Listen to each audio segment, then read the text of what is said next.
It's time for more Steam Deck coverage. This week we got a game I've spent hundreds of hours in on the Nintendo Switch, and something that's kind of playable on the Steam Deck, but not entirely. Let's dive into it and we'll go over all the details.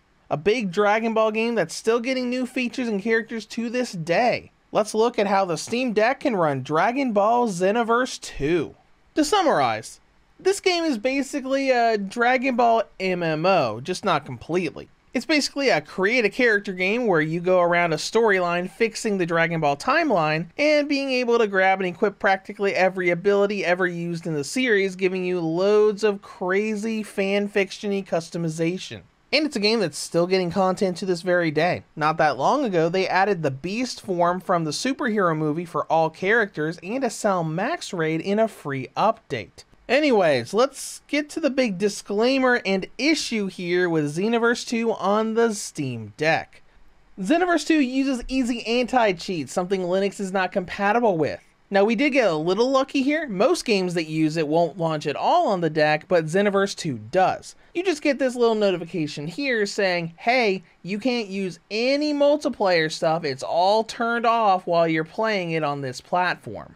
That means no raid battles, no mission tours with co-op, no player versus player matches. You can get new content when DLC comes out, but you can't ever get other players' help with those really difficult DLC missions or get raid rewards like the Android 21 or Cell Max costumes. But let's go into settings and performance for the stuff you can do in the game. You're going to get great results no matter what you do. By default, Xenoverse 2 sets the graphical options to a mix of medium and high for major aspects with a few of the effect options in the low area. With this in mind, you'll get an almost constant 60 FPS in all areas. Hub world, battles, missions with lots of different characters on screen. I did notice that a few of the Time Patrol story missions would occasionally begin at 50 to 55 FPS for a few seconds, but go right back up to 60.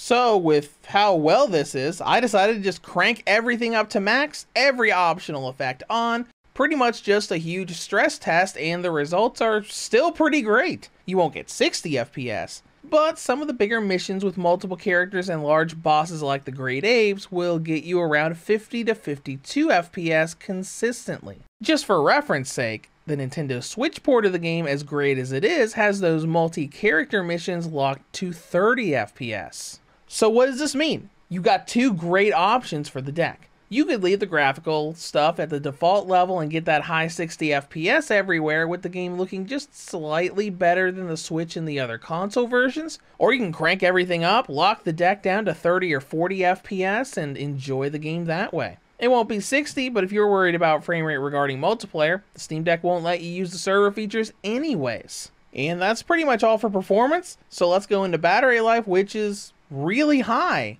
probably because it doesn't use the server features. With brightness all the way up, Xenoverse 2 is going to get about 5.5 hours out of the Steam Deck, and with brightness down, you're going to get nearly 7 hours. Really big numbers. Now let's bring all this together. Would I recommend Dragon Ball Xenoverse 2 to Steam Deck users? That's a tough question to answer. Performance-wise? Absolutely. It plays great even if you crank the settings up to max.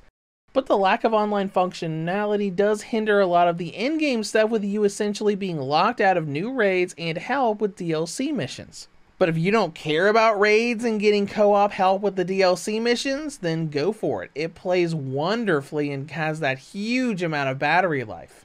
And that's all I've got for you today. I'll be back soon with more Steam Deck coverage and reviews. And as always, thank you for watching and have a great day.